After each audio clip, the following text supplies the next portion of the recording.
Sasamantalahin ko na po ang presence po ng mga kinatawan ng Commission on Audit. Gusto ko po sanang itanong mula sa kanila, ano-ano pong mga opisina ng ating pamahalaan o ahensya ang pinagkakalooban po ng intelligence and confidential funds?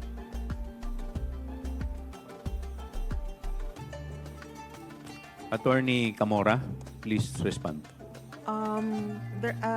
Confidential funds are given to NGAs, to LGUs, and some GOCCs po.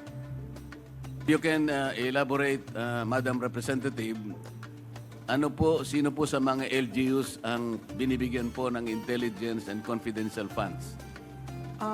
Sa LGUs po,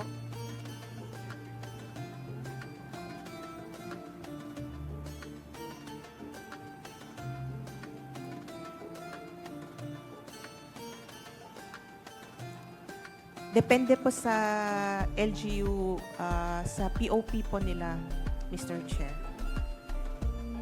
Hindi po ba yung mga opisina ng mayor ay nakakatanggap ng intelligence and confidential funds? As long as it is part of their budget, Madam Chair, Mr. Chair.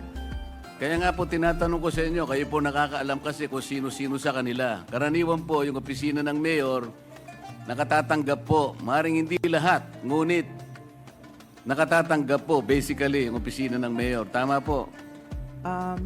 According to the joint circular po, LGUs whose peace and order is a priority concern, sila po usually yung nag-allocate ng confidential funds. Kaya nga po, base po sa record ninyo, may mga mayors po, opisina ng mayor ang nakatatanggap ng confidential and intelligence funds. Kasi po kayo ang nag-o-audit eh.